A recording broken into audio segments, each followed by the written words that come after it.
êtes prêts? Ouais, 3, 2, 1. Bonjour et bienvenue. C'est le débrief à vif de la journée 22 de National 2. Le Sporting accueillait Alès. Et aujourd'hui, notre invité spécial, c'est Monsieur Bana, comme on l'appelle dans l'intimité, Wilfried Bana Diaba. Salut Wilfried. Salut à vous.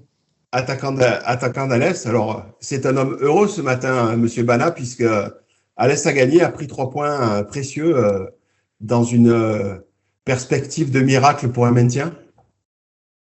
Tout à fait, ça fait plaisir. Ça faisait longtemps que je n'avais pas eu un réveil aussi heureux, on va dire.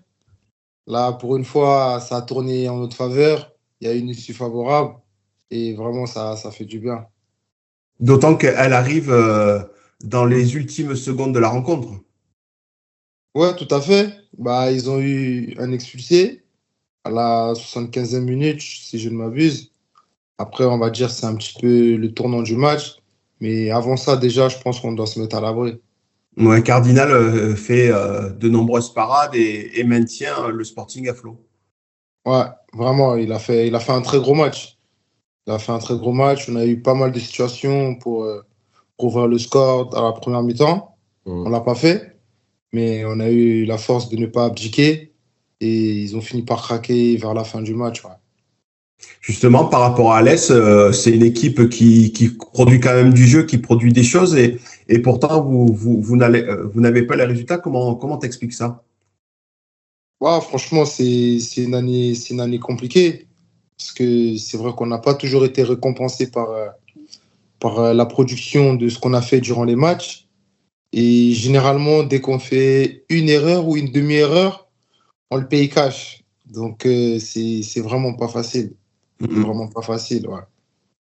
Vous, Adrien et Manu, vous avez trouvé comment cette équipe d'Alès avant qu'on évoque le Sporting et son seul tir cadré sur 11 ou 14, je ne sais plus. On va en parler juste un peu plus tard, mais moi j'avais de suite une question qui me brûle les lèvres pour Wilfried, et si j'avais eu le coach ou si j'avais eu n'importe quel joueur, c'est vraiment la toute première question, c'est comment on aborde un match quand on sait qu'on est condamné. Relégable. Si Alès gagne tous ses matchs, ils vont finir à 31 points. Ça paraît être un peu juste à un point pour pouvoir se sauver. Il vaut mieux miser sur 33, voire peut-être un peu plus, mais au moins 33 points. Bon, peu importe, vous condamnez quasiment à 90%. Comment on arrive à réellement se motiver? Comment on l'appréhende ce match? C'est quoi les leviers de se dire on va essayer de faire un bon match? C'est quoi le discours? C'est quoi? On reste des professionnels. Le championnat n'est pas fini. Et mathématiquement, on sait que c'est jouable, même si c'est vrai qu'à 31 ou 32 points, ça devient compliqué, même si on gagne tous nos matchs. On sait que aussi, souvent, la DNCG, par rapport au 10e, tout ça, il peut se passer plein de choses. Donc, on se doit de rester quand même focus et de donner le maximum, même pour le maillot, l'étiqueté du championnat. On va chercher une motivation là où il y en a, on va dire. Et bon, c'est toujours des beaux matchs à disputer face au Sporting, un beau stade, un beau terrain. On se dit, voilà, ça reste que du football. C'est une passion avant tout, c'est du plaisir. Bien sûr. On se doit de jouer le jeu et de livrer la meilleure perf possible. En tout cas, vous avez fait plaisir à vos supporters parce que vous faites partie de ces clubs qui ont des supporters qui sont quand même assidus, mais qui aussi sont un peu en colère pour certains depuis plusieurs semaines. Ouais, c'est vrai. On a des supporters formidables qui nous suivent un peu partout aux 4 coins de la France. Franchement, j'ai eu l'occasion de m'en rendre compte. Ils sont déçus de la saison parce que, vu du potentiel de l'effectif, on les comprend, c'est pas facile. On a eu beaucoup de matchs où on n'a pas été récompensé, que ce soit à domicile ou à l'extérieur. Mais franchement, ils sont d'un soutien grandissime. On les a rencontrés hier soir. Il y en avait 3, bien sympa. Ouais, souvent on les voit quand on regarde les matchs, on voit qu'il y a toujours une petite chambrée qui font les déplacements et c'est quand même important pour un club. Oui, toujours. Franchement, j'ai été surpris. On part jouer à Evian, Mm. Jura. Franchement, il y en a, ils sont toujours là. Ils nous lâchent pas. Ils nous lâchent pas. Et aussi par rapport à eux, on se doit de mouiller le maillot Et jusqu'au ouais. bout. On peut pas lever le pied. On se doit de mouiller le maillot par respect. Il y en a, ils font des 5-6 heures de route. Mm. Comme j'ai pu le voir la semaine dernière quand on est parti à Jura. Mm. Tu te dis que tu n'as pas le droit. Tu n'as pas le droit, en fait. Mm. Ils font 5-6 heures de route juste pour venir nous encourager. Tu ne peux pas ne pas jouer le jeu sous prétexte que ça va être difficile d'aller chercher un maintien. Tu te dois de mouiller le maillot. Ouais. Pour aller un petit peu plus loin par rapport à la question de Manu, sans entrer comment dire, la confidentialité du vestiaire, quel a été le message d'Hakim Malek, qui, on le sait, a été un ancien joueur du Sporting? Avant le match, avant la Ouais. rencontre, Et puis sur la semaine, peut-être qu'il y avait un mot d'ordre. on avait réalisé une grosse performance à Jura, où honnêtement, je pense qu'on doit gagner. On n'a pas été récompensé. On encaisse 2 buts les 8 dernières minutes. Mm. Et les 8 dernières minutes, mais dans le contenu, pour avoir parlé avec quelques joueurs du Jura, ils nous ont dit on n'a pas une équipe qui nous a tourné sur notre synthétique comme vous venez de le faire. Donc il y avait quand même des gros motifs de satisfaction, mais la déception, elle était grande. On est revenu en début de semaine à l'entraînement et le coach, il a fait le retour de match. Et dans son discours, dès le début de semaine, il a dit je suis convaincu, si on remet les mêmes ingrédients contre le Sporting, moi, je vais là-bas pour gagner le match. Mm. Je vais là-bas pour jouer, pour gagner le match. Vous remettez les mêmes ingrédients. Sur ce match, Jura, il y a eu 5 à 6 minutes d'absence. Mm. Vous avez vu, encore une fois, on l'a payé cash. Vous me remettez les mêmes ingrédients. Je vous le dis qu'à Toulon, ça va passer et qu'on va gagner le match. Donc, par rapport à ça, on a travaillé toute la semaine et on était convaincus que si on répétait la même prestation et avec plus de réussite devant le but et sans les sauts de déconcentration comme on a eu à Jura, qu'on allait faire une perf, au moins ramener un résultat nul. Et franchement, c'est ce qui s'est passé. On a l'impression, enfin, c'est pas qu'on a l'impression, Alès, c'était quand même une équipe qui était ambitieuse en début de saison, qui a quand même été bâtie pour se frotter aux prétendants à la montée. Est-ce que c'est plus difficile quand on a ce type d'équipe de jouer le maintien finalement que si on avait une équipe un peu plus besogneuse, moins talentueuse? Oui et non.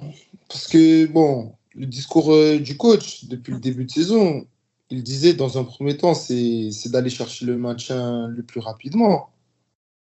Oui, après, il n'a jamais été question de jouer la montée cette année. Bon, en tout cas, ce n'est pas le discours qu'on m'a tenu ou qu'on m'a dit. On savait qu'on avait le potentiel de terminer dans le top 5 de ce championnat-là. Mais aller titiller la montée, ce n'était pas d'ordre de cette saison, en tout cas. Mais on savait que par rapport à l'effectif, le plan de jeu et les ambitions du coach, on savait qu'on pouvait faire quelque chose de beau cette saison. Est-ce qu'il y a eu un match de bascule, mais dans le mauvais sens du terme? C'est-à-dire qui vous a un peu plongé dans un espèce de marasme qui, aujourd'hui, vous fait tenter de jouer le maintien? Match de bascule dans le mauvais sens, bon.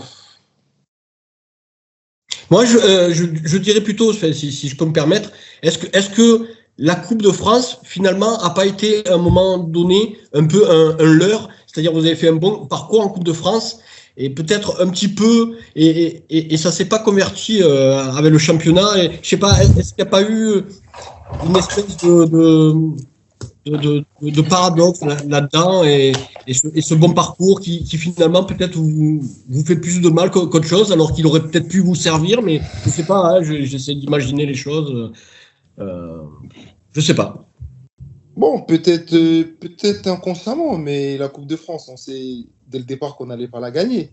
Non, mais bien sûr. Il y a des beaux matchs à disputer, qu'on en a gagné, notamment une belle victoire à Martigues. Bien Une sûr. très belle équipe de Martigues qu'on est allé battre chez elle. Après, derrière, on savait que c'était un tirage bonus. On tire le Paris FC, mais bon, on est sorti quand même depuis le 5-6 janvier. Et entre-temps, on n'a pas gagné de match aussi jusqu'au Sporting. Donc, je ne pense pas que la Coupe de France, ça a influé. Non, mais c'est une question, enfin. Ouais, franchement, moi, je ne pense pas. Adrien, tu nous fais un petit retour de ce que tu as vu sur le match pour évoquer le Sporting, bien évidemment, et puis aussi peut-être la prestation d'Alès. Alès, pour moi, ça a été une équipe qui a travaillé notre jeu également. Comme toutes les semaines, on voit que c'est des équipes qui essayent de nous prendre derrière le dos, qui savaient qu'on était, on était attendu sur ce sujet-là. Donc, qui a essayé de jouer, qui nous a mis en difficulté sur les ressorties de balles, qui a joué. C'est une équipe joueuse, accrocheuse. Après, pour parler du Sporting, c'est toujours pareil. On fait toujours le même débrief chaque semaine. Quand on voit qu'on fait 33 centres et qu'on n'arrive pas à cadrer une frappe, c'est compliqué de mettre en danger l'équipe adverse. Malgré un bon Cardinal, à un moment donné, ça a craqué à la 92e. Et de toute façon, moi, personnellement, comme j'en avais parlé du débrief avant, je savais que ce match allait être un match au piège. Voilà, je savais qu'Alès allait venir chez nous, effectivement, avec un Hakim Malek remonté pour venir peut-être nous titiller et venir gagner chez nous. Il a fait ça à la perfection et nous, on n'a pas su s'enlever de ce bourbier-là et je le sentais venir. Voilà, donc comme on pouvait le prédire, un match où on a été timorés, on n'a pas su jouer, clairement, à part la seule satisfaction Moutot, même s'il prend un rouge pour moi qui est un peu sévère, on va dire ça, voire beaucoup. Bon, jusque-là, il avait fait une belle partie, très très belle partie, seule satisfaction avec Cardinal. Sinon, le reste, c'est toujours pareil, pas de jeu, pas d'envie. Je sais pas, une équipe toulonnaise, je sais pas, peut-être un petit peu timoré par l'enjeu. Voilà, on se disait qu'une défaite vraiment nous mettrait dans la panade. Alors, fort heureusement pour nous, Chamalières s'est fait battre chez lui. Donc, du coup, ça nous laisse encore 6 points d'avance sur le premier non relégable, mais on connaît la fin du championnat, le calendrier qui nous est, pour moi, plutôt défavorable. Bon, il faudrait aussi que Chamalières vienne gagner 2 ou 3 matchs sur ces 4 pour venir nous titiller, que nous, on n'en gagne pas un. Bon, attention, encore une fois, voilà, à l'Est, on pouvait se dire que c'était un match facile, mais comme je l'avais prédit, ça n'a pas du tout été un match facile. Ils nous ont mis en grande difficulté. Et nous, comme à notre habitude, inoffensif au maximum. Si Diallo ne marque pas, derrière, on sait que personne ne peut marquer dans cette équipe. Donc, c'est compliqué. Par rapport au match aller, Wilfried, tu as trouvé qu'il y avait des différences par rapport au Sporting? Tu t'attendais à avoir une équipe, entre guillemets, aussi timorée hier soir? Non, pas sur l'entame du match. Au match aller, je me souviens, je revenais d'un petit pépin et j'étais remplaçant à la mi-temps, ils menaient 2-0. 3. Comment? 3. 3, autant pour moi. 3. Donc, et nous, ça nous était jamais arrivé depuis le début de saison. Ils avaient mis une grosse impact. Vraiment une très, très grosse première mi-temps. Mais au retour des vestiaires, le match il a basculé. On revient à 2-1. On revient à 3-1, 3-2. Il y a un penalty qui n'est pas marqué. Ouais. Et derrière, Là il aussi, termine.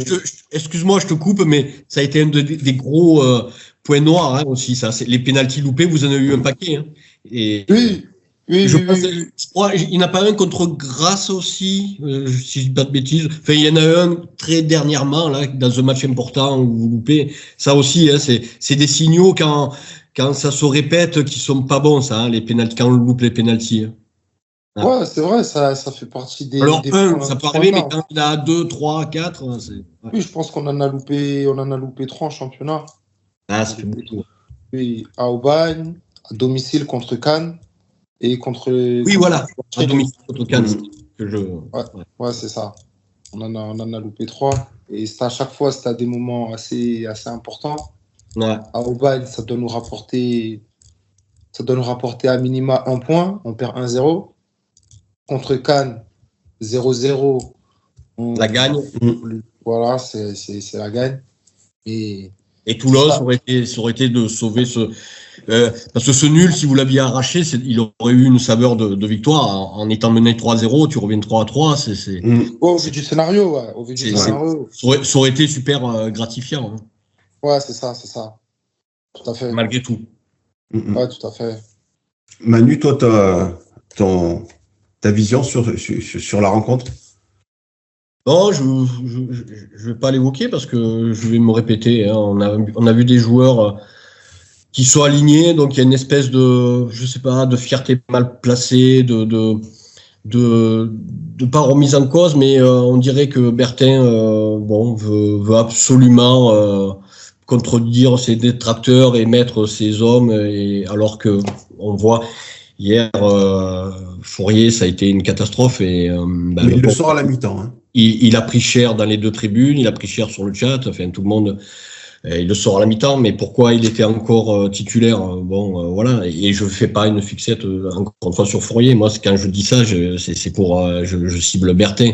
On comprend pas. Il y a une espèce de, c'est sans intérêt, et donc le résultat on le voit. Je l'ai évoqué trop souvent de fois pour me répéter, mais bon, si on doit le dire une dernière fois, c'est une gestion humaine. Diallo, vous vous rendez compte? Alors lui c'est encore pire, joueur titulaire c'est une chose, jamais remplacé. Vous vous rendez compte? Et là on arrive au moment où pour être, c'est là où c'est intéressant d'être vraiment en forme, hein, parce que ça se joue toujours là un championnat. Hein, c'est toujours bien de bien finir en championnat. Et ben voilà, quand on a tiré sur la couenne du joueur tant et plus, ben voilà ce qui arrive. Ils arrivent, ils sont sur les rotules au plus mauvais moment. Et donc Fourier, il y a plein de choses comme ça. Fourier, Diallo, alors qu'il y a de la richesse offensivement. Donc ça, c'est quand même vraiment inexplicable. Mais j'ai de suite envie de rebondir sur un fait de jeu, moi, qui m'a interpellé. Alors, ce que je pense, je ne sais pas si c'est la vérité, mais quand Hakim Malek se fait expulser du match, hein, j'ai de suite pensé qu'il a fait exprès pour vous mobiliser.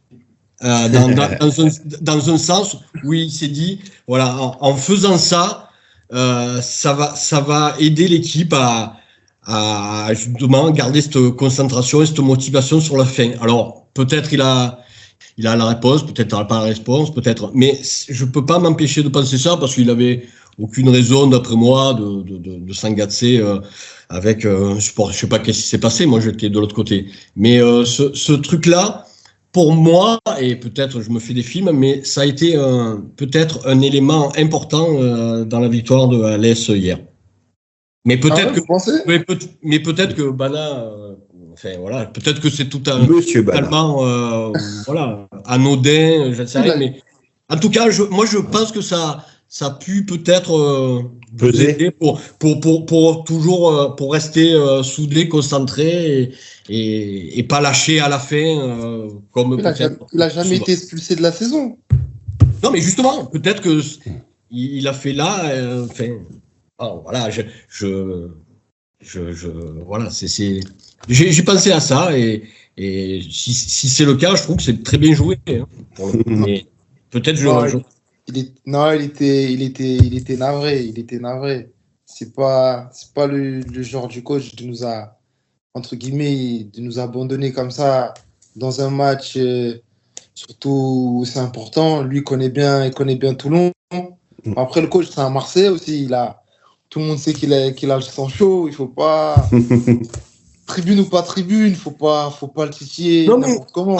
Si on est très concret, quand il se fait expulser, on voit, ça vous a pas, comment dire, ça vous a pas trompé, parce qu'on a trouvé que c'était un petit peu injuste.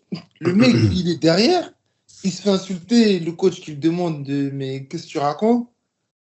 Ça part un peu dans tous les sens. Il vient, le supporter, évidemment, il peut pas se faire expulser.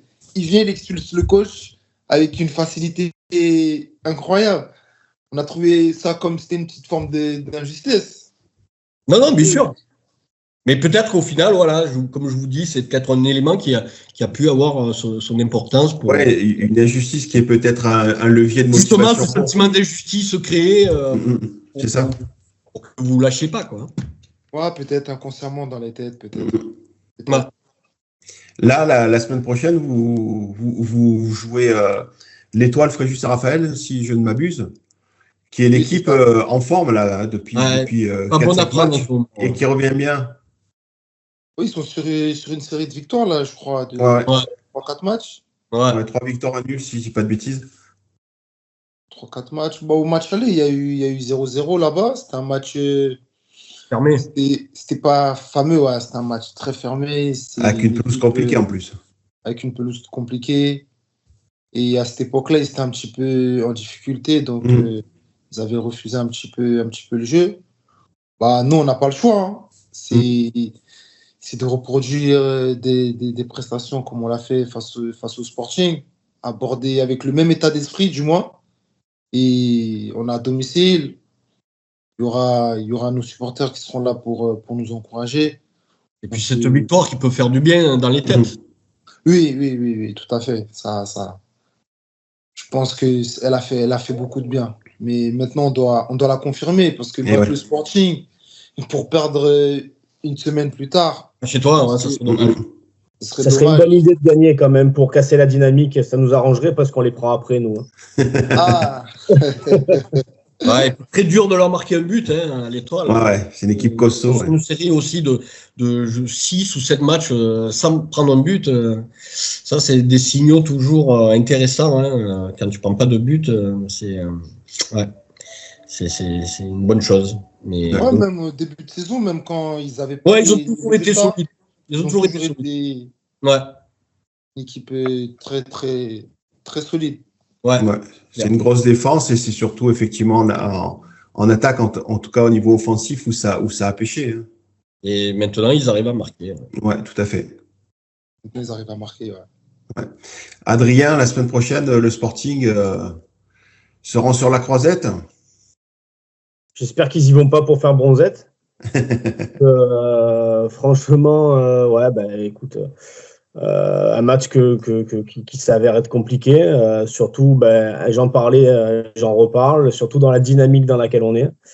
Savoir comment est-ce qu'ils vont aborder cette défaite contre Alès ce week-end. Un Moutot absent du coup, donc, le meilleur joueur de notre effectif actuellement.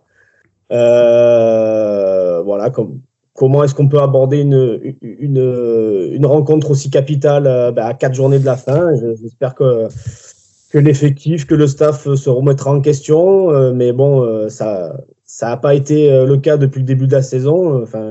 J'espère que ces 4 derniers matchs, Bertin saura trouver et les mots et l'effectif pour pouvoir aller à la guerre, vu que c'est un peu apparemment sa force. Donc il faut qu'ils se remettent un peu dans cette optique-là, puisque on est à 6 points du premier non relégable, Chamalières. J'espère ne pas jouer une finale chez eux lors du dernier match.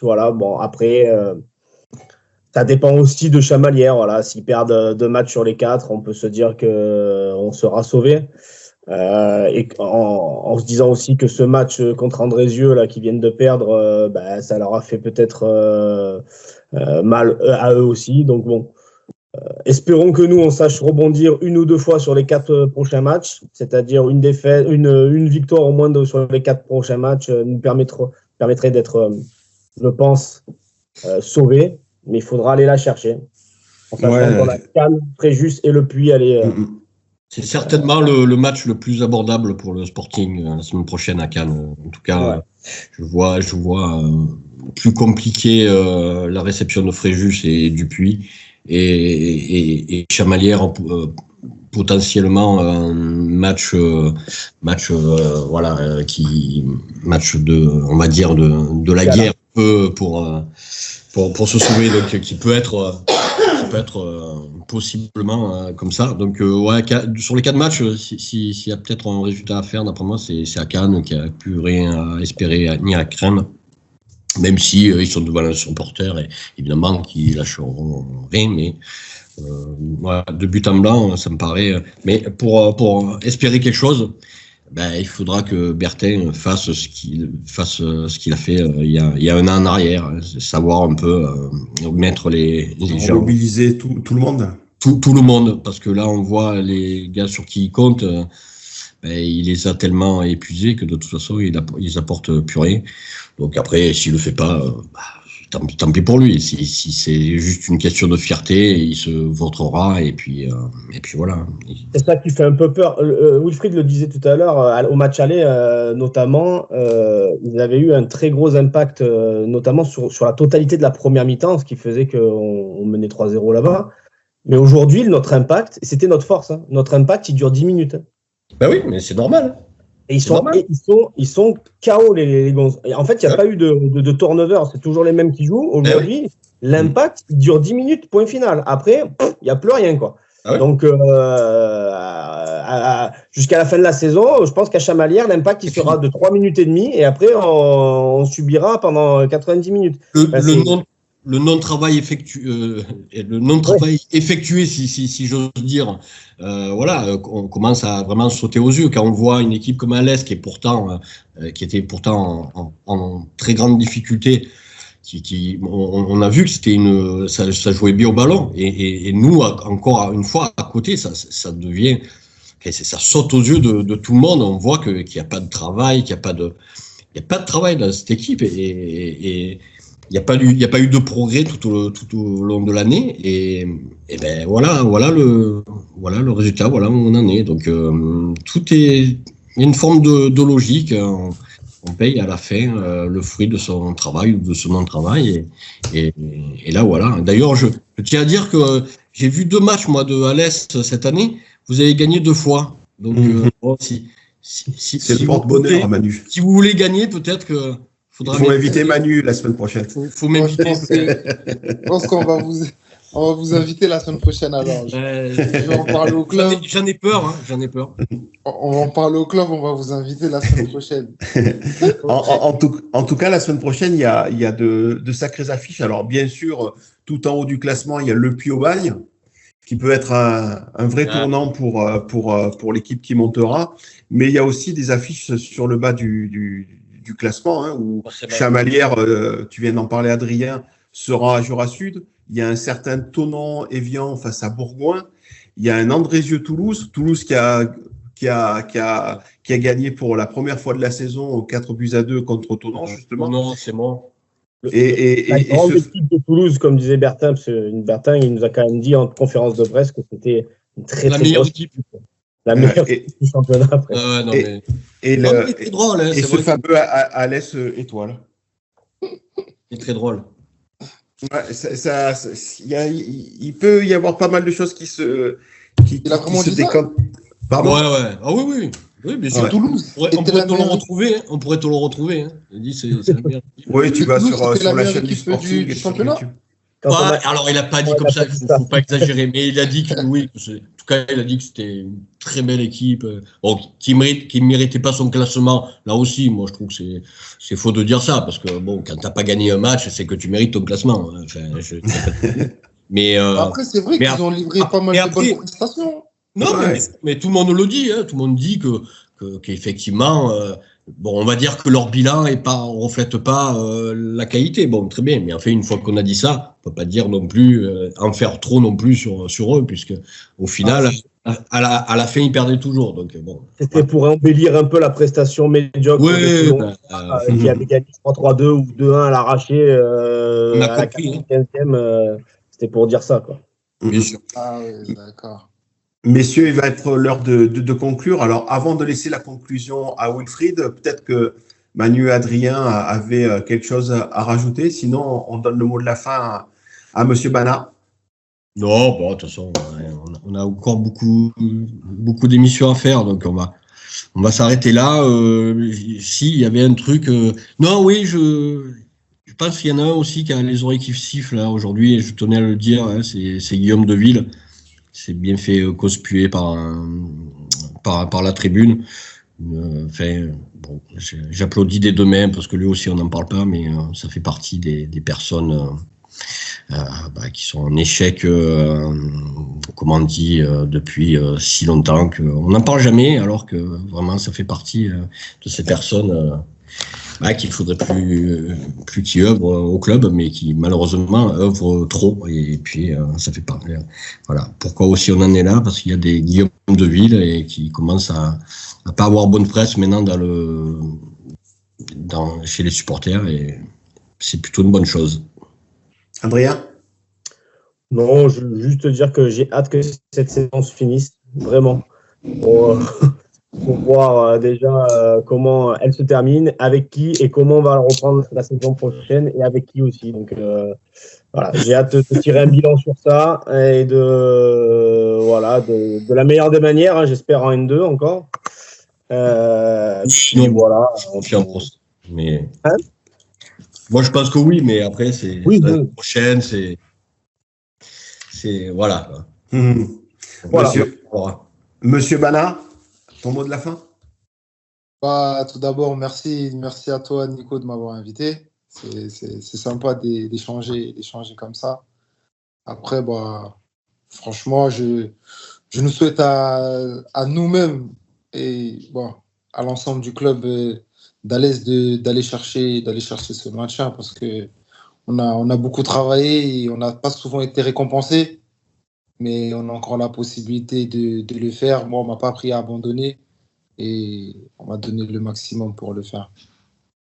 Merci à vous. Vous avez prouvé hier en tout cas. Hein. Ouais. Merci en tout cas d'avoir accepté de te lever tôt pour nous rejoindre. Toujours un plaisir d'échanger avec toi. Tu sais que tu fais partie de mes chouchous dans ce championnat.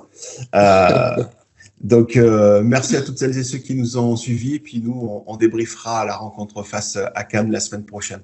Passez une bonne journée ou une bonne nuit ou ce que vous voulez, puisque nous, on est dimanche matin et avec un beau soleil. Et donc, à très bientôt. Salut. Merci à vous. Ciao, ciao.